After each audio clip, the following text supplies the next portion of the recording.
presidente de Colombia, Gustavo Petro, advirtió la semana pasada que los miembros de su gabinete son víctimas de persecución judicial y alertó sobre los intentos de determinados sectores de instaurar una ruptura institucional. El mandatario denuncia que existen intentos de debilitar y derrocar a su gobierno. Petro señala que la Fiscalía pedirá su juicio político sin ocultar que ha hecho una investigación institucional en su contra. Para ahondar en este tema recibimos a la senadora María José Pizarro del Pacto Histórico y actual vicepresidenta del Senado de Colombia. Muchas gracias por atendernos. No, un gusto. Muchas gracias por invitarme a este programa y un saludo a toda la gente bella que nos escucha en este momento. Primero que nada, la semana pasada el presidente Petro habló en conferencia de prensa de una ruptura institucional y de un golpe judicial. ¿En qué se basa esta acusación? Pues bueno, lo primero es que aquí en Colombia, según nuestro ordenamiento legal y constitucional, el juez natural del presidente de la República es la comisión de acusaciones que existe en la Cámara de Representantes, que es la Cámara Baja del Congreso de la República. Ese es el juez natural y es quien puede adelantar investigaciones al presidente de la República. Lo que ha venido sucediendo es que el fiscal general de la Nación, Francisco Barbosa, estaría utilizando la fiscalía para indagar y preguntar directamente en las audiencias por el presidente de la República.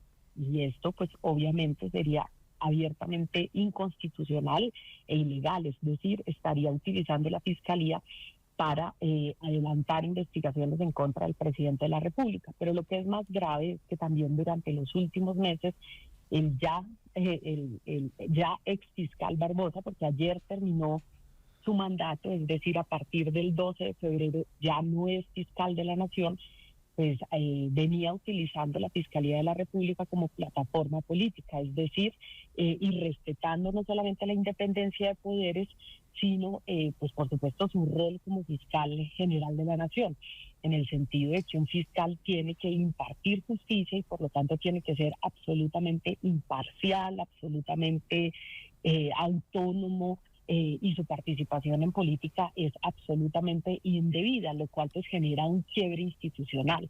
Y esa fue la alerta que envió el presidente Gustavo Petro el 2 de febrero, alertando precisamente sobre actuaciones que adelantaría la Fiscalía General de la Nación en contra, digamos, que adelantó por un lado allanando la sede de la Federación de Educadores de nuestro país, pero además pues por supuesto intentando plantear que los dineros donados por parte de la Federación de Educadores iban directamente a la campaña presidencial del presidente Gustavo Petro, del entonces candidato presidencial, y no al Partido Colombia Humana, que fue como sucedió. Recordemos, en Colombia las campañas terminan una semana antes de la elección y los recursos donados fueron para el control electoral, que entre otras unos meses antes nos permitió ese mismo control electoral recuperar los votos que finalmente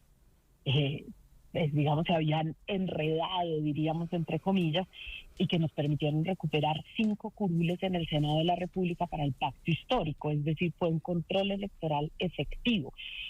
Ahora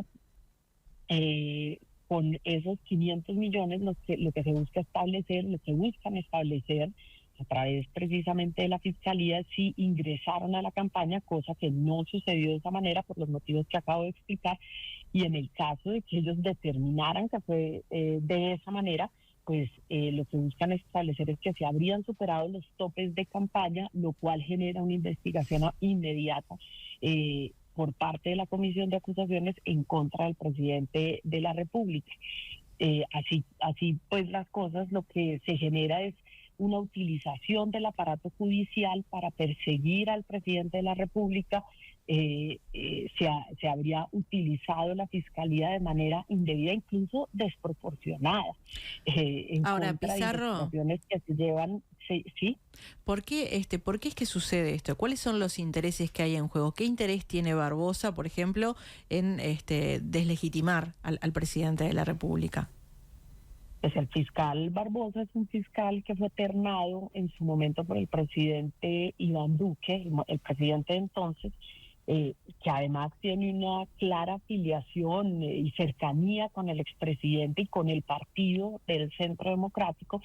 Él fue mejor amigo del presidente de entonces, Iván Duque, estudiaron juntos en el colegio, es decir, es una persona muy cercana, quien además venía del gobierno del expresidente Iván Duque cuando fue ternado para ser fiscal general de la Nación.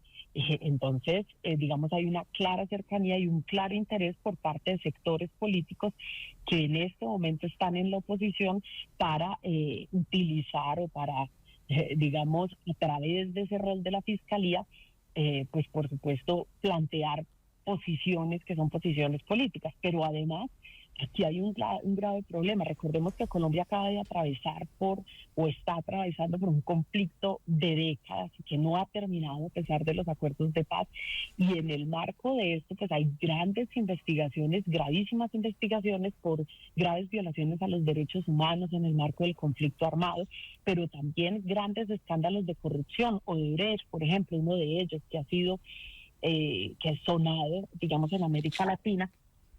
Perdón. Ay, un momento, por favor.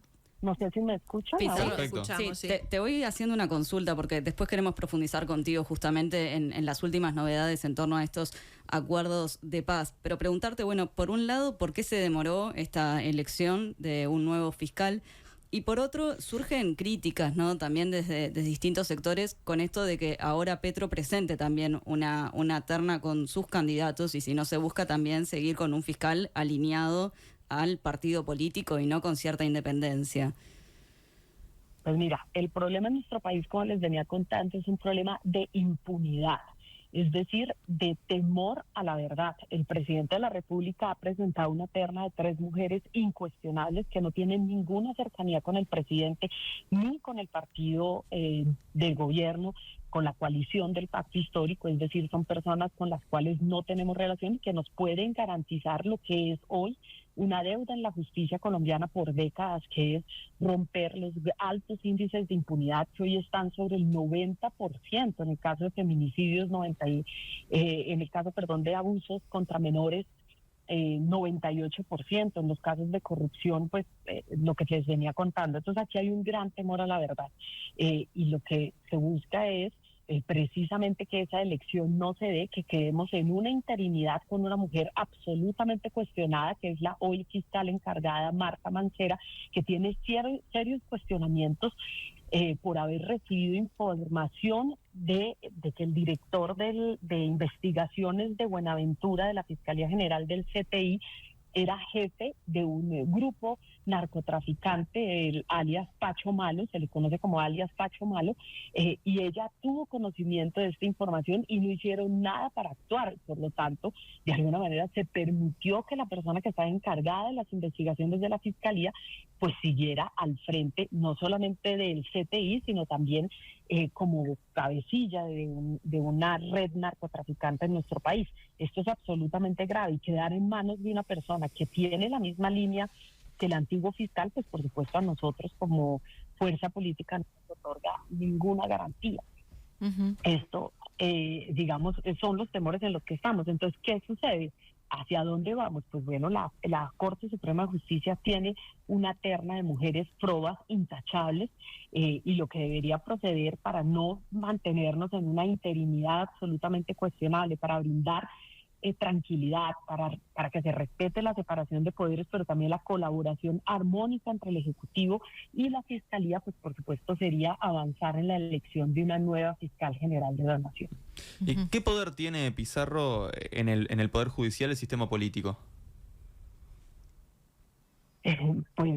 No, es una colaboración armónica en el sentido de que el Ministerio de Defensa y las políticas de seguridad y las políticas criminales tienen que poder darse una colaboración armónica con la Fiscalía General de la Nación, que es la encargada de investigar, pero también de acusar, y pues por supuesto con la justicia, en términos de que la Fiscalía es parte de los órganos judiciales de nuestro país. Están las altas cortes, está la justicia y por supuesto pues los jueces de la República y los altos tribunales. Entonces lo que se requiere es una colaboración armónica en materia de seguridad y en materia de política criminal.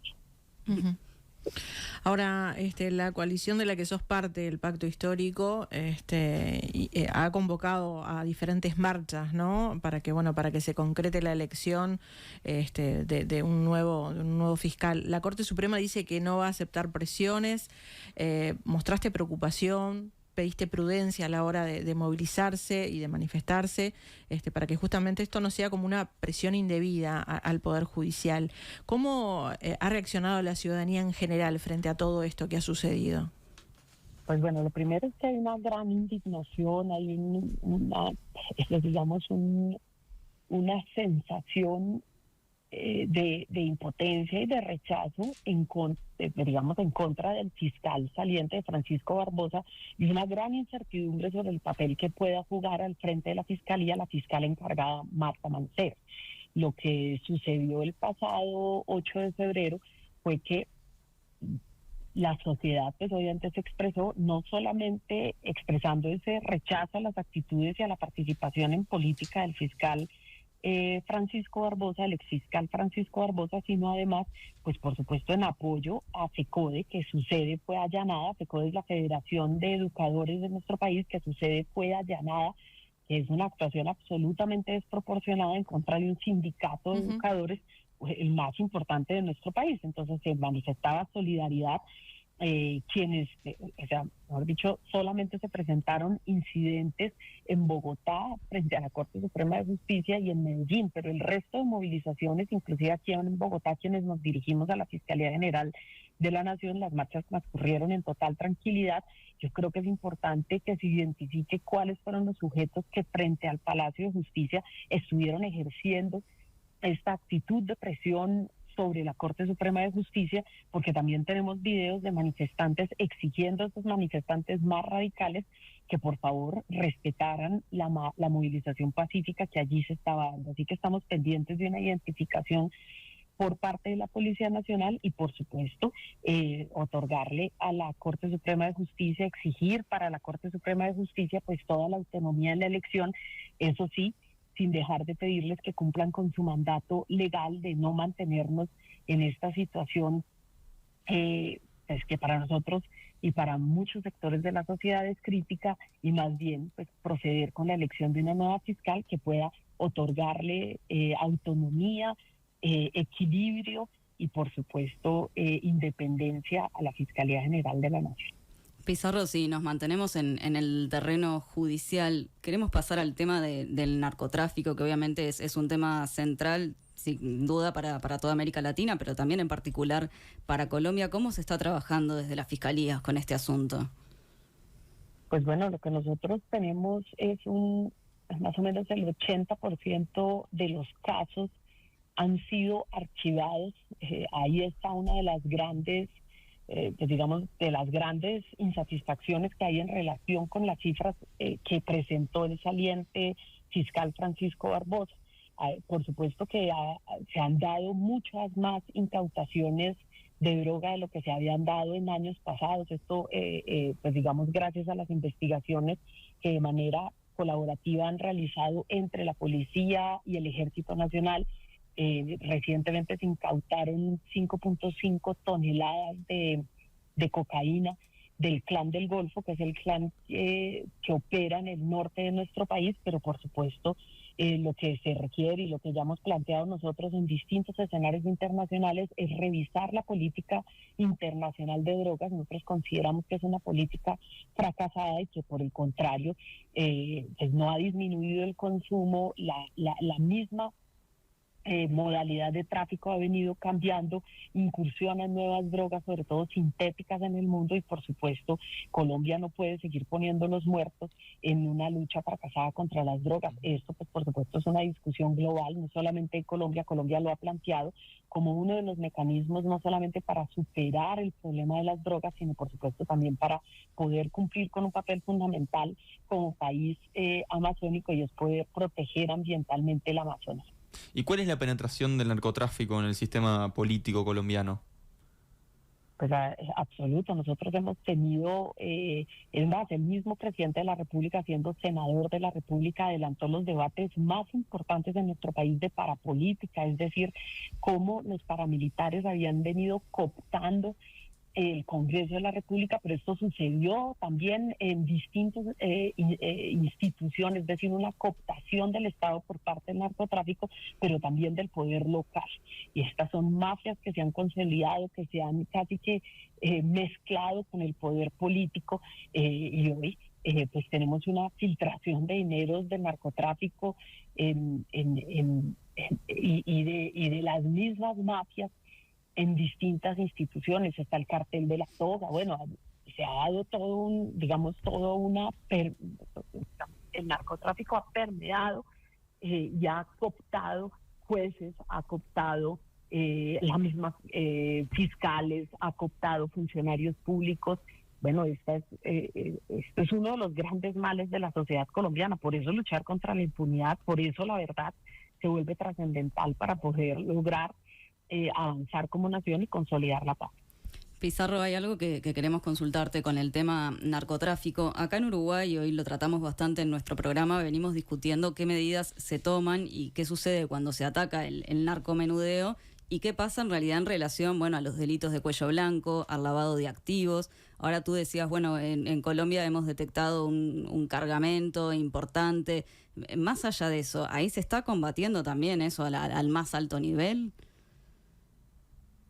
Pues evidentemente eso es lo que queremos, en lo que queremos que se avance. O sea, aquí no se trata solamente de combatir los eslabones más débiles de la cadena, que son pues obviamente los pequeños traficantes, los jóvenes que terminan metidos en estas redes de microtráfico, sino por supuesto atacar a los grandes capos. Es que si queremos realmente golpear el narcotráfico, tenemos que golpear a los grandes traficantes. No nos podemos quedar en el pequeño expendedor, en los eslabones más débiles de la cadena, en las mujeres, que por ejemplo terminan abocadas al microtráfico para poder mantener a sus familias, los jóvenes que no tienen oportunidades y terminan también en estas redes violentas, sino que tenemos que atacar al gran capo, tenemos que atacar al gran narcotraficante. La misma estructura del narcotráfico, como les decía, ha venido cambiando. Países que antes eran países de tránsito terminan también siendo países consumidores. El hecho de que entre el fentanilo va a cambiar absolutamente la forma en la que se trafica en el mundo, entendiendo, por ejemplo, que ya no más el hecho de que Estados Unidos esté consumiendo fentanilo ha disminuido el consumo de coca en ese país y por lo tanto también cambia el tráfico de la coca. Nosotros somos un país productor, pero hay hoy otros países que por supuesto, y además estamos hablando de unas transnacionales de la droga, es decir, ya no solamente son los grandes carteles del narcotráfico en Colombia, México, etcétera, sino que ahora tenemos estructuras internacionales que se han que tienen y que han permeado y que operan en distintos países, como es el caso de Ecuador, Centroamérica, y en ese cambio de las rutas, pues por supuesto otros países que antes no vivían ese flagelo lo están empezando a vivir. Uh-huh. Ahora, recién mencionaba justamente este trabajo a nivel internacional y por estos hechos en particular, ¿no? Estas diferencias importantes que ha tenido el presidente con el Poder Judicial, ¿se han expresado organismos internacionales? Sí, recientemente, ayer precisamente hubo un comunicado de la CIDH instando a la Corte Suprema de Justicia a elegir nueva fiscal general de la Nación. También la OEA se ha manifestado en ese sentido y nosotros esperamos también que distintos gobiernos del mundo acompañen esa solicitud y por supuesto parlamentos internacionales, organismos internacionales preocupados por la democracia en Colombia. Es decir, aquí lo que se requiere es respetar la voluntad popular y no utilizar la fiscalía para tumbar al presidente. Uh-huh. Pizarro, para ir cerrando, el presidente logró aumentar 2,6 puntos porcentuales su popularidad respecto a diciembre de 2023. Según tu visión, ¿esto a qué se debe? Pues bueno, yo creo que se está notando, viendo la diferencia, sobre todo ahora que tenemos un presupuesto ajustado al Plan Nacional de Desarrollo de este gobierno, pues por supuesto toda la inversión empieza a responder al plan de gobierno y no, pues por supuesto, al plan de gobierno anterior. Entonces, aquí en este año lo que veremos es un cambio precisamente en el modo en el que se venían ejecutando los recursos y a quienes le llegan los recursos y la inversión estatal. Te queríamos hacer una última pregunta, Pizarro, por tu trayectoria en los temas vinculados a la paz. Tú trabajas justamente en los acuerdos que se han podido trabajar, elaborar hasta el momento. También recordar que sos hija de Carlos Pizarro, militante del M-19, que fue asesinado en 1990 después de liderar y firmar justamente un proceso de paz que fue histórico, y en ese sentido estamos en días de novedades, porque las delegaciones de paz del gobierno y el ELN anunciaron la semana pasada que alcanzaron un acuerdo para prorrogar por 180 días el cese al fuego. También, días más tarde, el gobierno informó el comienzo del diálogo con las disidencias de la FARC. ¿Qué tan importantes son estos avances? Pues bueno, en Colombia a veces, y eso es, muchísimas gracias además por estar pendientes de lo que implica la construcción de paz. Yo creo que nosotros nos hemos embarcado en una apuesta que no es sencilla, pero que consideramos es lo que requiere el país, es la paz total, y la paz total implica poder avanzar en diálogos serios con aquellas organizaciones que tienen un carácter político, como es el caso del Ejército de Liberación Nacional, poder llegar a buen término con estas negociaciones, es decir, empezar a construir lo que sería una paz con distintos actores. Nos queda pendiente en el Congreso de la República la ley de sometimiento a la justicia, que permitiría que otras organizaciones como el Clan del Golfo, más de origen, digamos que tienen orígenes distintos a estas guerrillas insurgentes, que tienen un carácter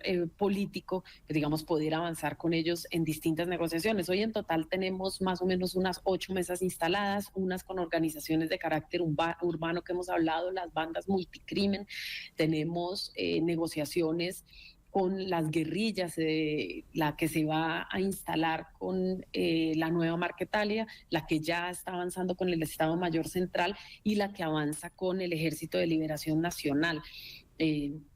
Así que bueno, la idea es poder avanzar en una era de paz para Colombia. Esto no es sencillo por todas las razones que les comentaba anteriormente, pero bueno, nosotros estamos y tenemos un compromiso férreo con la construcción de paz en Colombia. Sabemos que las salidas más eficientes, las mejores salidas en Colombia ya las hemos probado, son las salidas negociadas, mientras que en una confrontación armada, pues por supuesto el costo en vidas humanas es enorme. Así que pues, la idea es entregarle paz y oportunidades a los territorios, y esto pues por supuesto pasa por la consolidación, la construcción de la paz, de una paz irreversible en Colombia. María José Pizarro, vicepresidenta del Senado de Colombia, muchas gracias por estos minutos a Nada que Perder. No, a ustedes muchísimas gracias por la invitación, un gran abrazo. Gracias. Nada que Perder.